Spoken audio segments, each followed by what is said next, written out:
반갑습니다. 반갑습니다. 아이고, 우리 리나 자매님 현실 엄마의 모습을 보았습니다. 어, 오늘 본문은 지금 말씀 들으신 것처럼 예수께서 예루살렘 베데스다 연못가에서 38년 된 병자를 고쳐주신 이야기입니다. 어, 경민 자매님 한쪽으로 이렇게 옮겨주셨어요, 자리를? 너무 겹쳐, 여기. 경민자매 옮겨주시더니 우리 저기 얼굴이 그 몇 분 안 되는 다 볼 수 있어야 되니까 감사합니다.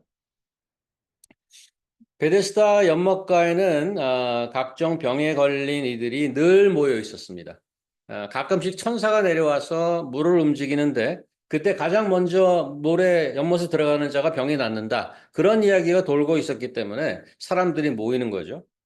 사실 불치병에 걸리면 뭐 주변에 그 힘든 병 걸린 분들이 어떻게 했는지 얘기를 한두 번씩은 다 들으셨을 텐데 그 병을 고치기 위해서 그 지푸라기라도 잡는 심정으로 뭐 다 해보지 않습니까? 그게 인지상정이죠. 연못가 수많은 병자들 중에 왜 예수께서 그 특별히 그 사람을 택했는지는 알 수 없습니다. 아마 그 병이 오래돼서 그러지 않았나. 한 40년 가까이 가장 오랫동안 해온 자기 때문에 그를 고쳐주지 않았나. 그냥 짐작만 할 뿐입니다. 아마 그보다 더 심한 환자도 있을 수 있는데 저희는 알 길이 없고요. 어쨌든, 예수께서 기적적으로 사람을 고치면 보통은 이제 성경을 보면 백성들이 놀랐더라. 아니면 사람들이 이런 거는 보지 못했노라 하면서 하나님께 영광을 돌리더라. 이런 구절들이 이제 보통 따라 나오죠. 그런데 오늘 예수께서 행하신 기적 이후에는 이야기가 좀 예상치 못한 방향으로 흘러갑니다. 스스로 거동조차 못하던 38년 된 불구 장애인을 8절 보시면 다음 거 좀 보여주시겠어요? 다음 페이지. 네. 어, 8절 보시면 내 자리를 들고 걸어가라. 한마디 말씀으로 고치시죠. 어, 이 놀라운 기적은 아마 요즘 같으면 모든 신문과 미디어가 특정 속보로 방송을 하고도 남을 만한 소위 역대급 사건임에 틀림없습니다. 그런데 현실은 완전히 달랐습니다. 뜻밖의 이슈가 발생하면서 유대인들이 병 나은 사람을 신문하는 이상한 일이 벌어집니다. 그 이유는 구절에 보면 안식일이라는 말을 이제 멘션하고 있는데 안식일에 병을 고쳤기 때문에 그렇습니다. 그 이후로 10절 이후 이야기를 보면 병 나은 것 이상 놀랄 만한 상황으로 돌아갑니다. 다음 페이지 좀 보여주시죠. 유대인들이 병 나은 그 사람을 조사하죠. 당신 안식일에 자리를 들고 갔다고 하는데 그거 안식일 범하는 거야? 본문에 뭐 그런 말이 없지만 모르긴 해도 아마 유대인의 말을 듣고 이 병 나은 사람이 적지 않이 놀랐을 것입니다. 유대교 지도급 인사들이 이렇게 나오면 율법을 어긴 혐의로 어떤 벌이나 대가를 치러야 할지 모르는 그런 두려움에 휩싸였기 때문이죠. 아니, 저를 낫게 하신 분이 그냥 자리 들고 가라고 그래서 그런 건데요. 그러니까, 야, 그 사람 누구야? 이름 대봐. 아, 그 사람 금세 자리를 떠났어요. 그래서 저도 그분이 누군지 모릅니다. 14절 보시면 나중에 예수께서 이 사람을 성전에서 다시 만나서 아주 중요한 말씀을 합니다. 보라, 내가 나았으니 더 심한 것이 생기지 않게 다시는 죄를 범하지 말라. 이 사람은 스스로 거동을 하지 못하던 불구였습니다. 당시 육신적 장애를 가진 자는 정상적인 커뮤니티에 들어오지 못했습니다. 예수께서 이 사람을 어디서 만났다고 돼 있어요? 어디서? 14절 그 후에 예수께서 성전에서 어, 이 자는 병 낫기 전에 성전에 들어가는 것이 결코 이루어질 수 없는 바람이었습니다만은 이제 온전한 신앙으로 성전 안에 들어가 있습니다. 예수께서는 이 자를 성전에서 우연히 만난 게 아닙니다. 그렇지 않아도 당신 좀 만나려고 그랬는데 그때 못한 말이 있는데 잘 만났어. 내가 해줄 말이 있네. 뭐 이렇게 반응하지 않았고요. 예수께서는 컨텍스트를 보시면 일부러 그를 찾은 것입니다. 그러고 말씀하시기를 더 심한 것이 생기지 않게 다시는 죄를 범하지 말라. 더 심한 것이란 무엇을 뜻할까요? 그가 베데스다 연못가에서 병이 나았고 육신적으로 새로운 삶을 시작하게 되었다면 이제는 영혼의 불치병을 고쳐서 새로운 영적 삶을 시작했어야 했습니다. 육신이 나아서 성전에 들어갔다고 해서 온전한 삶이 되는 것은 아니라는 점을 예수께서는 분명히 하시는 겁니다. 그가 육신의 불치병을 가지고 있던 간만이 문제가 아니었습니다. 더 큰 문제가 있는데 그는 육신적으로 환자일 뿐만 아니라 영적인 죄인이기도 했다는 점이었습니다. 죄를 용서받고 회개하기 전까지는 더 심한 것이 온다고 경고합니다. 더 심한 것이란 전신마비에서 무슨 문둥병으로 가는 그런 것이 아닙니다. 마지막 날 모든 죄인들이 심판을 받게 될 하나님의 심판입니다. 죄를 용서받지 못하면 생명에서 영원히 분리되어서 영원한 심판과 죽음을 맞이하게 될 것입니다. 아무리 성전에 들어가고 아무리 많은 제사를 성전에서 드린다 할지라도 하나님께서는 우리의 속을 보시는 분입니다. 아무리 교회를 다니고 봉사를 하고 남에게 피해를 주지 않고 교양 있게 살고 모범적인 생활을 하고 있다고 해도 우리 안에 뿌리 내리고 있는 죄의 뿌리가 뽑혀져 나가지 않으면 생명의 근원이신 창조주 하나님과 함께할 수 없습니다. 여기서 말하는 죄의 핵심은 나를 창조하신 창조주 하나님을 무시하고 내 인생의 주인처럼 그렇게 프리텐드하고 살아가는 겁니다. 우리 중에는 그런 분이 안 계시리라고 믿습니다. 하지만 늘 점검해야 하겠습니다. 내가 아무리 멀쩡하게 걸어다니고 공부하고 일하고 아주 모범적인 생활을 하고 있다고 하더라도 내 마음 또 내 인생의 목적, 내가 추구하는 가치에 하나님이 없다면 예수 그리스도의 십자가 보혈이 없다면 영혼의 불구자입니다. 우리 하나님께서는 늘 끊임없이 기다리시죠. 그분 앞에 죄를 회개하고 새로운 삶, 영원한 생명을 시작할 수 있기를 간절히 바랍니다. 예수께서는 평생 불구로 살다가 고쳐준 사람을 위해서 영적인 부분도 지금 힐링해 주셨습니다. 그런데 이 놀라운 일을 못마땅해 하는 자들이 있습니다. 10절 다시 보시면 병 나은 자를 신문하죠. 야, 안식일인데 내가 자리를 들고 가는 것이 옳지 아니하니라. 12절 너에게 자리를 들고 걸어가는 사람이 누구야? 병 나은 이의 대답을 한번 보시겠습니까? 안식일에 내 자리를 들고 가는 것은 안 된다고 하니까 뭐라 그러냐면 나를 낫게 한 그가 자리를 들고 걸어가라 하더라. 이렇게 대답했어요. 야, 그러면 너에게 자리를 들고 가라는 그 자는 누구야? 그러니까 대답이 15절에 그 사람이 유대인들에게 가서 자기를 고친 이는 예수라 하고 대답했습니다. 이들의 그 대화에서 좀 보이는 게 없습니까? 그 관심자가 확연히 다릅니다. 38년간 스스로 일어나지 못하고 매트에 누워서 지내던 자가 갑자기 일어나서 지금 걸어 다니는 겁니다. 상식적이라면 어떤 말이 나와야 정상인가 하면, 아니, 지금 어떻게 된 거예요? 아니, 어떻게 일어나서 지금 걷게 된 겁니까? 누가 고쳐줬어요? 와, 정말 한 번도 볼 수 없는 전무후무한 믿을 수 없는 일이 일어났네. 제가 표현력이 좀 약해서 죄송한데 이런 종류의 말이 쏟아지지 않겠습니까? 그런데 기적적으로 매번 글로 다니는 사람 봤을 거 아니에요? 누워 있는 사람을. 근데 이 사람이 일어나서 막 걸어 다니는데 유대인들이 어떻게 반응하고 있냐면 야, 너 누구야? 너 안식일에 내 자리를 그렇게 들고 다니면 안 돼? 누가 그랬어? 너에게 자리를 들고 가라고 한 자가 도대체 누구야? 누가 안식일을 지키지 않고 누가 안식일 룰을 깨고 있어? 이게 유대인들의 최대 관심사입니다. 그래서 이들의 랭귀지를 보면 내가 자리를 들고 가는 것을 반복하고 있습니다. 야, 너에게 자리를 들고 가라는 사람이 누구야? 이거 왜 이렇게 무슨 종을 크게 칩니까? 이거 어디서? 이게 무슨 여 중간에 들어가 있나?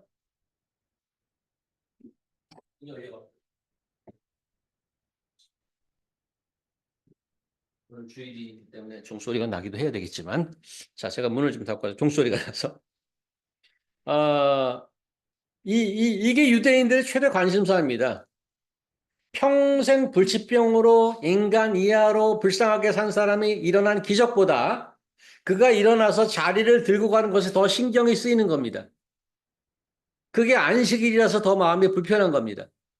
이런 말씀을 보면 이런 이야기를 들으면 좀 화가 나지 않습니까? 요즘 그 한국의 이상하게 제가 자꾸 그걸 보게 되는데 국회 청문회 자리가 많이 나는데 거기서 이제 자주 들리는 소리가 서로 싸우다가 이제 여야가 싸우다가 도대체 사람이야? 인간이야? 이런 그러고 싸우더라고요. 근데 지금 이런 말을 보면 유대인들을 보면 그런 생각이 드는 거야. 이게 도대체 인간이야, 이놈들이? 이런 생각이 드는 거야. 병 나은 사람이 지금 막 걸어 다니는데 놀래도 시원찮은 판에. 응? 근데 병 나은 이의 대답이 뭔가 하면 나를 고치시니가 이 자리를 들고 가라고 했어요. 야, 누가 그 자리를 들고 가라고 그랬어? 나를 고쳐주시니가 예수예요. 질문을 뭐라고 했냐면 너에게 자리를 들고 가라는 사람이 누구야? 하고 12절에 물어봤단 말이에요. 아, 나에게 자리를 들고 가라고 한 사람은 예수예요. 이렇게 말해야 맞는데 15절 대답이 그들이 그 사람이 유대인들이 가서 뭐라고 대답하면 하나 하면 자리를 들고 간 사람이 예수예요 하고 하자라고 그러지 않고 자기를 고친 이는 예수라 이렇게 얘기했어요. 당연히 이 사람은 안식일에 자기가 자리를 들고 가야 하는지 마는지 전혀 신경 쓸 겨를이 없습니다. 기적적으로 고침을 받아서 지금 자신이 일어나서 걷고 있다는 사실, 자기를 이렇게 고쳐주신 이가 예수라는 사실이 훨씬 더 중요한 거죠. 그런데 유대인들은 왜 이렇게 안식일이 꽂혀 있는 걸까요? 물론 유대인들의 정체성이 할례와 안식일입니다.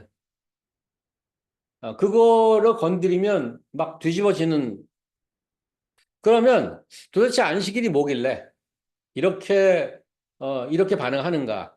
원래 안식일에 대한 오리지널 컨텍스트를 한번 가보겠습니다. 신명기 한번 보시겠어요? 한번 보여주시겠어요? 우리 의식자매 한번 읽어주시겠어요? 내 하나님 네게 명한 대로 안식일을 지켜 거룩하게 하라. 엿새 동안을 힘써 내 모든 일을 행할 것이나 일곱째 날은 내 하나님 여호와의 안식일인즉 너와 내 아들이나 내 딸이나 내 남종이나 내 여종이나 내 소나 내 낙이나 내 모든 가축이나 내 무단에 유하는 객이라도 아무 일도 하지 못하게 하고 내 남종이나 내 여종에게 너같이 안식하게 할지니라. 너는 기억하라. 내가 애굽 땅에서 종이 되었더니 내 하나님 여호와가 강한 손과 평팔로 거기서 너를 인도하여 내었나니 그러므로 내 하나님 여호와가 내게 명령하여 안식일을 지키라 하십니다. 네. 10계명 제4계명입니다. 안식일 지키라는 근거나 이유가 뭐라고 돼 있어요? 이스라엘 민족이 이집트에서 400년간 종살이 했습니다. 하나님께서 그들을 기적적으로 구해내셨습니다. 그러므로 여기 돼 있어요. 그러므로 15절 제일 마지막 줄에 그러므로 내 여호와 하나님 여호와가 내게 명령하여 안식일을 지키라 하느니라. 광복절 기념식 해야 되니까 국정공휴일로 정하라는 말이 아닙니다. 그런 이유도 전혀 없는 건 아니라고 봅니다만 출애굽 사건이 안식일의 근거가 되는 논리는 구체적으로 뭐라고 설명할 수 있겠습니까? 지금 안식일을 지키라는 근거로 제시된 게 출애굽 사건을 얘기하고 있잖아요. 야, 안식일에는 가족이나 손님이나 종이나 동물까지도 열애 없이 다 쉬어야 돼. 왜요? 너희들 400년간 종살이 했잖아. 이제 자유롭게 되었지. 그때를 기억해. 그리고 안식일을 지켜. 하나님께서 안식일을 명령하는 이유가 클리어하게 이해가 되십니까? 종은 안식이 없습니다. 종은 자유가 없습니다. 왜냐하면 슬레이브 종이기 때문에. 근데 이제 더 이상 종이 아닙니다. 자유인이 됐습니다. 안식일에 쉬면서 그거를 기억하는 것입니다. 그렇게 안식할 수 있도록 은혜와 기적을 베풀어 주신 하나님께 감사하면서 예배하라는 거죠. 다시 본문으로 돌아오면 다음 페이지 보시면 16절 제가 있습니다. 그러므로 안식일에 이런 일을 행하신다 하여 유대인들이 예수를 박해하게 된지라. 안식일에 그런 일을 행하신다는 말의 그 동사, 이런 일을 행하신다는 말의 동사가 현재형으로 되어 있습니다. 예수께서 그 병자를 우연히 한 번 고쳐준 것이 우연히 하다 보니까 안식일이 그런 게 아닙니다. 예수께서는 안식일에 늘 그렇게 하셨다는 얘기예요. 유대인들은 한 번만 해도 눈치채는데 계속 그러시니까 계속 그렇게 했다는 얘기예요. 지금 안식일에 이런 일을 행하신다. 평소에 그렇다는 얘기예요. 어, 예수께서는 그렇게 계속 안식일에도 아랑곳하지 않고 그렇게 계속 행하신 겁니다. 다른 복음서에도 보면 예수님과 유대 종교다 지도자들 사이에 끊임없이 안식일 논쟁이 벌어진 것을 볼 수 있습니다. 예수님은 이스라엘 북부 출신이에요. 그 갈릴리 지방의 출신이란 말이에요. 근데 예루살렘은 참 밑에 있어요. 거기서 대중활동을 시작하셨습니다. 다른 복음서에 보면 갈릴리에서 특별히 가버나움 같은 데서 많이 언급이 되는데 거기서 사역을 하시는데 바리새인들이 예루살렘으로부터 거기까지 가요. 이유는 소문도 있었겠지만 거기서부터 가갖고 예수님의 행적을 예의주시하고 관찰하느라고 갑니다. 뭐 저 사람이 저 로컬 목소라는 저자가 소문이 안 좋은데 무슨 짓을 하나 보자. 그러려고 가는 거예요. 자기들이 알고 있는 율법에서 벗어나는지 어떻게 율법이 어기는지 찾아내서 잡으려고 혈안이 되어 있는 장면을 자주 목격하게 됩니다.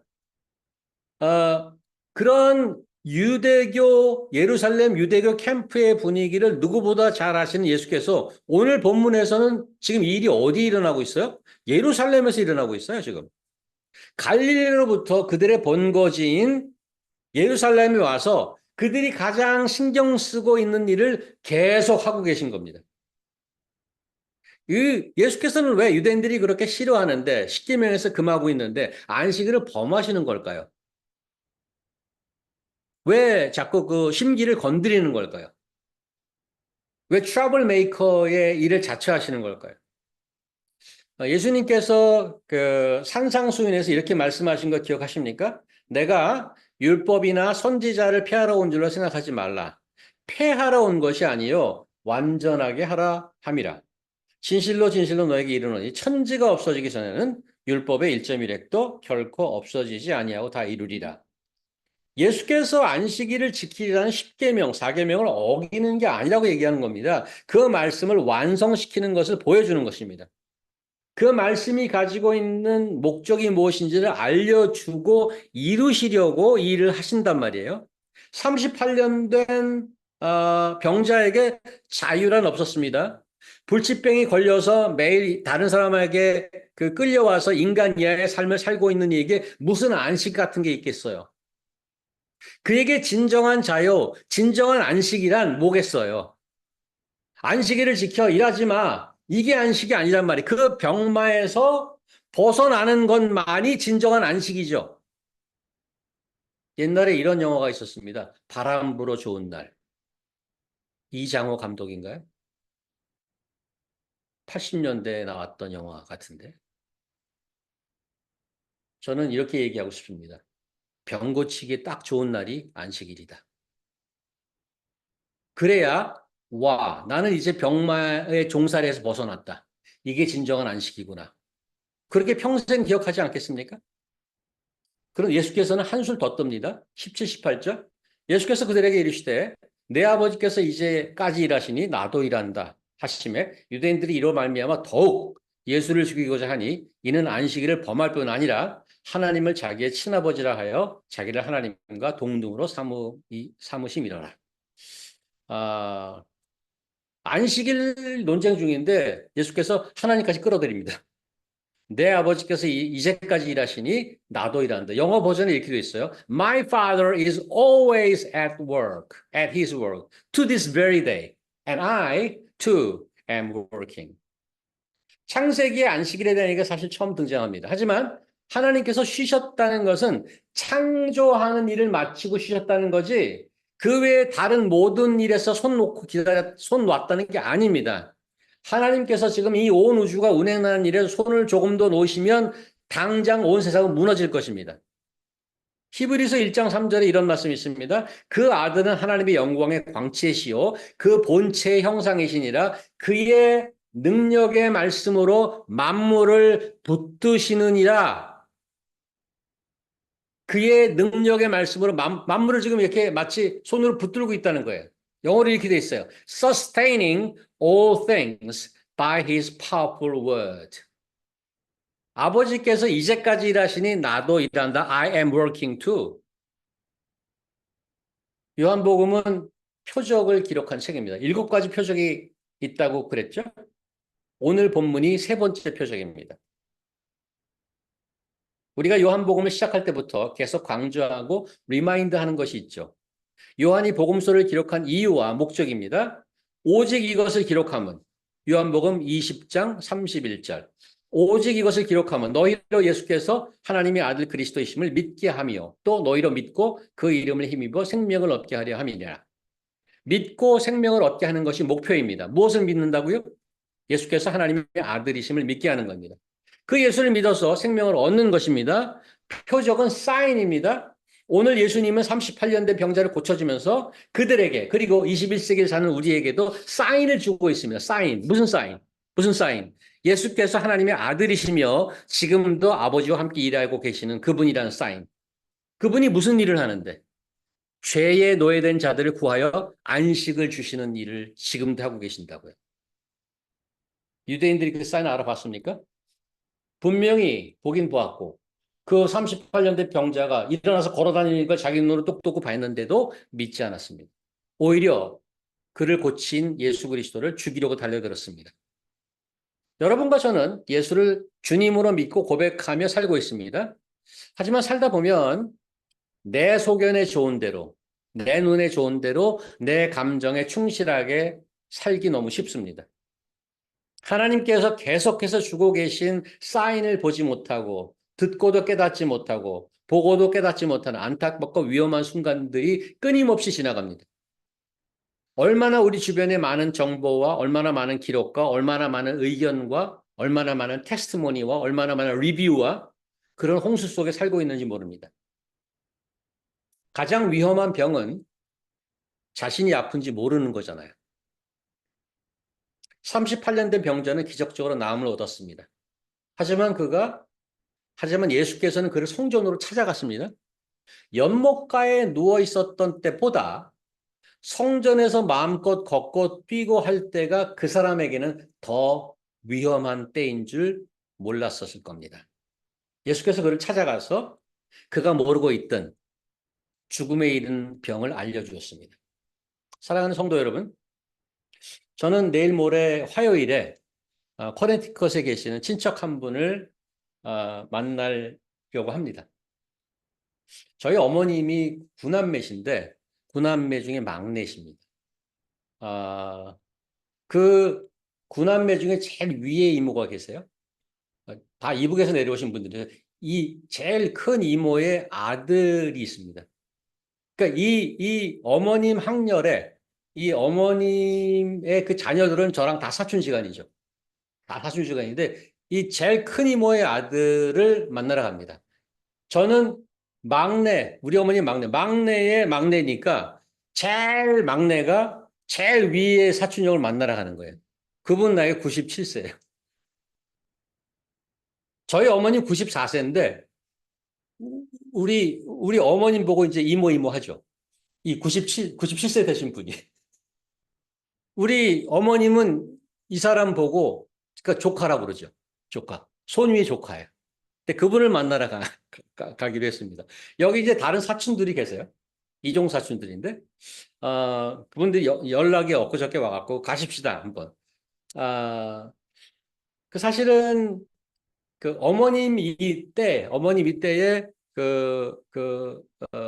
형제 자매 다 돌아가셨어요. 어머님이 94세인데 한 분 남으셨어요. 이쪽 사촌들은 많죠. 아직 뭐, 글쎄요. 제가 세어보진 않았지만, 그 윗선들은 많이 돌아가셨어요. 사촌 형님들, 우리 사촌 누님들 많이 돌아가셨어요. 근데 제일 위에 장남이 아직 살아계신 거예요. 96세 된 분이. 그분은 60년대에 미국으로 이민 오셨습니다. 60년대. 그분이 심장 전문이에요. 그리고, 재벌의 동생과 결혼하셨어요. 그래서 어쨌든 그 의사와 재벌가의 결혼은 엄청난 거죠. 그래서 전혀 물질적인 부족함이 없이 화려한 커리어를 다 지내시고 지금은 아들 집에 같이 몇 년 전에 그 팬데믹 때 아내가 그 재벌의 동생이었던 그 아내가 돌아가셨어요. 제가 가서 장례식에도 참석했는데 어쨌든 그분이 이제 커네티컷 아들 집에 사는데 거길 가기로 했습니다. 근데 그분이 이제 뭘 원하냐면 그동안에 60년대부터 여기 왔으니까 뭐 흑백 사진들 뭐 이런 것들이 많이 있고 뭐 조금 비디오 클립도 있는데 이것을 디지털화 시켜서 그걸 만들어 달라는 부탁을 해서 사촌형 중에 한 분이 그걸 만들었어요. 그러니까 그분이 이제 언제 가실지 모르니까 그거를 기억을 해보고 싶은 거 어떻게 살았는지 기억해보고 싶은 거예요. 아, 제가 이제 나이 먹고 얼마 뭐 먹지도 않지만 자꾸 이런 말 하는 게 죄송스럽습니다만은 인생이 그리 길지 않은 것 같습니다. 그 화려한 커리어를 지냈던 그분도 이제는 언제 돌아가셨어 해도 놀라지 않을 나이가 되셨어요. 어, 앞으로 몇 번이나 그분을 더 볼 수 있을지 모르지만 어쨌든 가서 그분의 인생의 거의 마지막 챕터, 마지막 장일 수도 있는데 그 인생을 다 사신 부족함 없이 멋지게 사신 그분의 말씀을 한번 들어보고 싶어요. 뭐라고 얘기하는지. 하나님께서는 이런저런 모습으로 우리 인생을 간섭하며 사인을 계속 주고 계십니다. 저는 여러분과 제가 그것을 알아보고 믿고 신뢰하고 생명을 누릴 수 있게 되기를 간절히 바라는 마음입니다. 그렇게 길지 않은 여러분들 초등학교 때 생각 다 나지 않습니까? 저는 아직도 나요. 지금 50년 지났는데 초등학교 그 운동장 생각도 나고 근데 이제는 환갑이 넘었어요. 지금. 뭐 언제 가도 이상하지 않죠, 사실. 사실은 저희 아버지는 제 나이보다 10년 전 벌써 가셨죠. 길지 않은 우리 삶을 우리는 하늘의 영원한 가치로 채워갈 수 있길 바랍니다. 하나님과 교통하며 예수를 증거하며 이 쓰러져가는 세상에 아무 의미 없이 살다가 사라지는 이 세상에 진정한 희망을 심어주는 그 증거를 보여주며 살 수 있기를 깊이 소망합니다. 그렇게 애쓰는 여러분들 모두를 예수 이름으로 축복합니다. 기도하겠습니다. 하나님 감사합니다.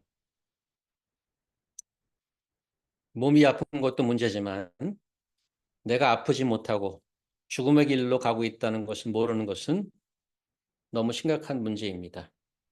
우리 예수께서는 그걸 아시고 어, 육신의 병만 고쳐주신 것이 아니고 죄를 깨끗이 씻도록 사람을 찾았던 것을 보았습니다. 하나님, 저희가 겉으로 그냥 잘 먹고 잘 사는 게 무슨 큰 의미가 있겠습니까? 하나님이 모든 필요한 것을 다 주셨는데 먼저 그 나라와 그 의를 구하며 하나님의 자녀답게 거룩한 자로 이 세상과는 다른 자로 이 세상에 살아계신 하나님이 계시다는 것을 증거하는 자로 살아갈 수 있도록 하나님 인도하여 주시옵소서. 예수님 이름으로 기도합니다. 아멘.